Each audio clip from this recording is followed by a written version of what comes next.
ہے. اصل مسئلے کی بات یہ ہے کہ جس طرح انہوں نے بات کہی ہے, میں بالکل یہ واضح کہوں گا کہ اعلانیہ طور پہ کسی لڑکی کی کسی لڑکے کے ساتھ جو نسبت ہے اس کو لوگ جانتے ہیں تو وائف اور ہسبینڈ کے طور پہ جانتے ہیں, یعنی شوہر بیوی کے طور پہ جانتے ہیں, اور ان کی جو آئندہ آنے والی اولاد ان کے یہاں پیدا ہوتی ہے ان میں کوئی ولد الزنا قرار نہیں پاتا, اور ہر ایک کو یہ پتا ہوتا ہے کہ یہ رجسٹرڈ طور پہ اسی باپ کا بیٹا ہے, اسی ماں کا بیٹا ہے. اور اس کے بعد یہ ہوتی ہے جب ان کا کہیں آنے جانے کو بھی لوگ جب دیکھتے ہیں تو قانونی حیثیت سے بھی دیکھتے ہیں, شرعی اعتبار سے بھی دیکھتے ہیں.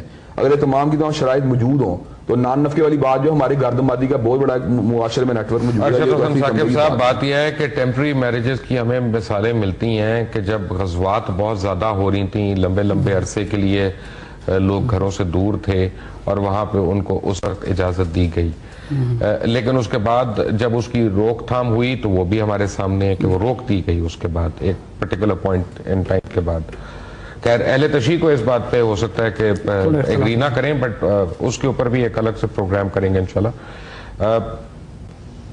حضور صلی اللہ علیہ وسلم کی زندگی میں ہمیں مثال ملتی ہے کہ مسیار اوپنلی اس طرح سے استعمال ہوا. مبشر صاحب, ابھی اس ساری گفتگو میں جو بات سامنے آ رہی ہے نا وہ یہ کہ ابھی ہماری گفتگو میں 2-3 ایسے ٹرننگ پوائنٹس آئے ہیں کہ ہم مسیار کی ڈیفینیشن کے بارے میں یعنی آگے پیچھے ہو رہے ہیں.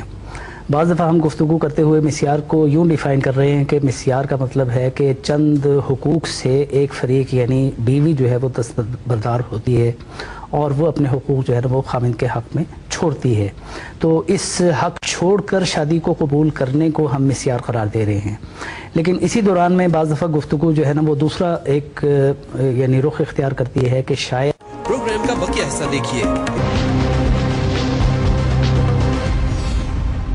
مطلب یہ ہے کہ ایک محدود مدت کے لیے جو نکاح کیا جاتا ہے, جیسا کہ آپ کی گفتگو اور سوالات میں 2-3 بار یہ بات سامنے آئی ہے کہ لوگ چھٹیاں منانے کے لیے جاتے ہیں تو شادی کرتے ہیں. تو اس بات پر تو ابھی ہم تینوں جو اس وقت پینلسٹ آپ کے سامنے بیٹھے ہیں تقریباً تینوں کے تینوں اس بات پر متفق ہیں کہ اگر کوئی ٹائم لمیٹیشن آتی ہے شادی کے وقت میں, شادی کے شرائط میں یا شادی کی نیت میں, تو وہ تو نکاح کسی صورت قرار نہیں پاتا, وہ تو ایک حرام صورت ہے.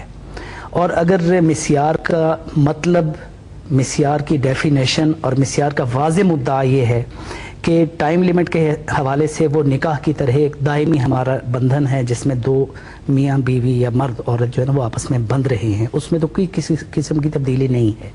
ہاں یہ ہے کہ بیوی اپنے بعض حقوق جس میں نان نفقے کا ہو یا کوئی دوسرا ایسا حق جس کا تقاضا کرنے کا شریعت اسے حق دیتی ہے وہ اپنا وہ حق چھوڑتی ہے. تو جیسے خامند اپنے بعض حقوق شادی کے وقت چھوڑ سکتا ہے, شادی کے بعد چھوڑ سکتا ہے, اسی طرح بیوی اپنے حقوق نکاح کے وقت اکثر حقوق چھوڑ دیتا ہے شادی کے بعد. ہاں وہ سماجی طور پر تو الگ بات ہے. جی ہاں, تو لیکن جس طرح اس کو حق حاصل ہے کہ نکاح کے وقت بھی چھوڑ سکتا ہے, نکاح کے بعد بھی چھوڑ سکتا ہے, شادی کے 10 سال بعد کہہ سکتا ہے کہ میں آپ کو یہ حق دیتا ہوں کہ میرا حق طلاق جو ہے وہ آپ جب چاہیں یوز کر سکتی ہیں. میں بات ایڈ کرنا چاہتا ہوں, فری ول جو ہے نا اس کو ضرور انٹر کرنا چاہیے کہ وہ فری ول ہونی چاہیے, اس میں لڑکی کو فورس نہ کیا گیا ہو, اور لڑکی کو فری ول کے ساتھ یوں کرتی ہے تو اگر آپ کہتے ہیں قرون اولیٰ میں اس کے نظائر موجود ہیں, ایسی بات ہی نظائر موجود نہیں ہے. غامدی صاحب, میں پہلے تو آپ کا شکریہ ادا کرنا چاہوں گا, آپ نے ہمیں جوائن کیا, آپ بڑے مصروف آدمی, I know, thank you very much for being on line with us, thank you. لیکن اس وقت ہمارے ساتھ آن لائن ہے فرزانہ باری صاحبہ, ہیومن رائٹ ایکٹیوسٹ ہیں اور خاص طور پہ خواتین کے حقوق کے لیے ان کی بڑی خدمات ہیں. فرزانہ جی السلام علیکم. کیسی ہیں آپ, خیریت سے؟ فرزانہ جی اس وقت میرے پاس اسٹوڈیوز میں موجود ہیں علامہ ابتسام الہی ظہیر صاحب اور علامہ ارشد حسن ثاقب صاحب, اور آپ سے پہلے ابھی ہمارے ساتھ تھے جاوید غامدی صاحب. آپ کو میں ذرا سا بریف کر دوں کہ سعودی عربیہ نے فتویٰ دیا ہے وہاں پہ تمام علماء نے کہ مسیار کی اجازت ہے, یعنی مسیار جسے ہم عرف عام میں, اگر میں اس کو, میری عربی کمزور ہے تو اس لیے میں کہہ رہا ہوں کہ ٹیمپرری میرج کی گنجائش ہے. ہمارا یہ تھوڑا آپ ضرور جو ہے نا اس کو اصلاح کریں کیونکہ آپ جو میسج دیتے ہیں نا میں میسج کو ہی کلیئر کر رہا ہوں. اس میں ہوتا ہی ہے کہ ٹیمپرری میرج تو ہماری انڈرسٹینڈنگ ہے, میں آپ کو یہ بھی کلیئر کر دوں, اس میں عورت جو ہے وہ اپنے تمام رائٹس جو ہے یا کچھ رائٹس جو ہے فورگو کر رہی ہے میرج سے پہلے, جس میں مرد جو ہے وہ اس کی کیئر ٹیکنگ کا ذمہ دار نہیں ہے, اس کی بیئرنگ کا ذمہ دار نہیں ہے, اس کے کسی خرچے کا ذمہ دار نہیں ہے. انفیکٹ وہ مرد کے گھر میں بھی نہیں رہتی. مرد کا کام ہے کہ وہ جب اس کا دل کرتا ہے اپنی بیوی کے گھر میں جاتا ہے تھوڑی دیر کے لیے, اس کے بعد وہ وہاں سے آ جاتا ہے, اور اگر اس اولاد بھی ہوتی ہے اس میرج میں تو وہ اسی عورت کی لائبلٹی یا ذمہ داری بن جاتی ہے. اب یہاں پہ ہمارے جید علماء جو ہیں وہ یہ کہہ رہے ہیں کہ مسیار in the true sense of the word اس کی اجازت ہے. آپ کی نظر میں کبھی یہ مسئلہ آیا ایسا؟ میں تو سمجھتی ہوں کہ یہ جس کو بنیاد بناتے ہیں یہ ریلیجس جو ہمارے علماء ہیں 4 شادیوں کی جو اجازت ہے، میں تو سمجھتی ہوں کہ اگر آپ ایک فیمنسٹ پرسپیکٹو سے قرآن کو پڑھیں تو میں سمجھتی ہوں کہ 4 شادیوں کی بھی اجازت نہیں ہے، کیونکہ اس میں واضح طور پہ لکھا ہے کہ آپ ایک سے زیادہ شادی کر سکتے ہیں، 4 شادیاں اگر آپ انصاف کر سکیں. اور بالکل اگلا جملہ یہ ہے کہ اور یہ آپ کے لیے ممکن نہیں ہے. As a human rights activist اور ایز اے فیمنسٹ میں سمجھتی ہوں کہ اسلام میں میرے حساب سے اسلام میں 4 شادیوں کی ممانعت ہے.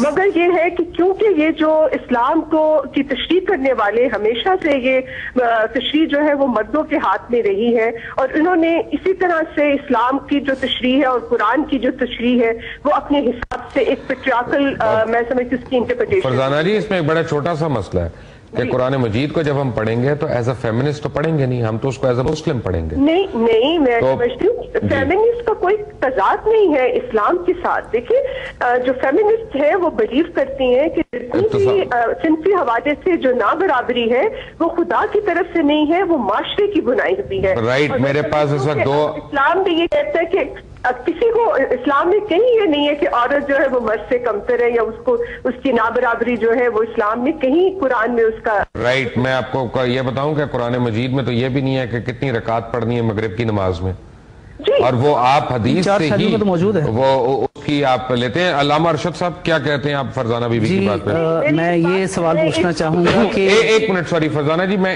ان کی بات ہو جائے تو پھر آپ کو میں لے لیتا ہوں. اس وقت یہ موضوع تو نہیں تھا ایک سے زیادہ شادیاں کرنے کا، لیکن آپ نے چھیڑ ہی دیا ہے. لیکن مسیار جو ہے وہ ایک سے زیادہ شادیوں کے لیے وہ صحیح ہے. انہوں نے جو ٹاپک اختیار کیا اس پر ہمیں سوال کرنا ہوگا نا. مسیار کے ساتھ اصل میں وہ تو انہوں نے اتنا دیا اس کو گنجلک بنا دیا کہ پورا قرون اولیٰ کی ٹریڈیشنز کے اوپر ضرب لگ رہی ہے اس وقت. جی ہاں، قرون اولیٰ کے جہاں حضور صلی اللہ علیہ وسلم خلفائے راشدین اہل بیت اعظام کس نے 4 شادیاں نہیں کی؟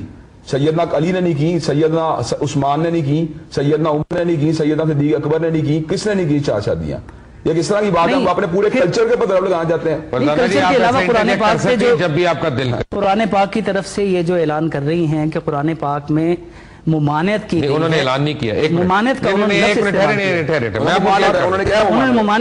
جو پڑھا ہے خود وہ اس کا بتا رہی ہیں. انہوں نے کلیم نہیں کیا کہ وہ اسکالر اور فتویٰ دے رہی ہیں. نہیں، وہ نے یہ اعتراض ہے کہ قرآن پاک کی تشریح بدقسمتی سے صرف مذہبی طبقے کرتے رہے. ہم کہتے ہیں کوئی بھی آدمی آ کے کر لے. جس آیت کا وہ حوالہ دے رہی ہیں کہ جس آیت میں قرآن پاک کی باقاعدہ 4 کے تذکرے کے فوری بعد ممانعت آئی ہے، وہ 114 صورتوں میں سے کسی ایک صورت کی ایک آیت کا ریفرنس آج دے سکتی ہیں. آج دے دیں، آج کے بعد بھی 1.5 کے اندر کسی وقت بھی دے دیں. ہم انشاءاللہ العزیز اس کو دوبارہ سے اسٹڈی کرنے کے لیے قرآن میں یہ بات ہے فَانْكِحُوا مَا طَابَ لَكُم مِنَ النِّسَاءِ مَثْنَىٰ وَثُلَاثَ وَرُبَاعَ فَإِنْ خِفْتُمْ أَلَّا تَعْدِلُوا فَوَاحِدَةً أَوْ مَا مَلَكَتْ أَيْمَانُكُمْ. یہ تو نہیں ہے کہ آپ ٹی وی پہ آ کر دعویٰ کر دیں. قرآن نے 1 شادی کا ذکر ہی نہیں کیا. قرآن 2 شادیاں کرو، 3 شادیاں کرو، 4 کرو. اگر ڈرتے ہو تو پھر 1 کرو. وہاں پہ صرف عدالت کے ساتھ مشروط کیا شادیوں کو، اس میں کوئی شک نہیں. میں تو ڈرتا ہوں، آپ کا پتہ نہیں، میں تو ڈرتا ہوں اپنی بیوی سے. میں تو ایک پہ ہی رہنا چاہتا ہوں. علامہ صاحب آپ کو ویٹ کرنا پڑے گا. We have to take a very quick break over here. Take a break. Welcome back from break. اور بریک میں جب سے پہلے آپ باتیں سن رہے تھے علامہ ابتسام الہی ظہیر صاحب کی. ان کے ساتھ علامہ ارشد حسین ثاقب صاحب ہیں اور جاوید گامدی صاحب بھی ہمارے ساتھ لائن پہ تھے اور فرزانہ باری صاحبہ بھی ہمارے ساتھ لائن پہ ہیں. فرزانہ جی آپ کیا کہیں گے اپنے مسیار کے اوپر بیسیکلی؟ مجھے ذرا سی اجازت جی بسم اللہ.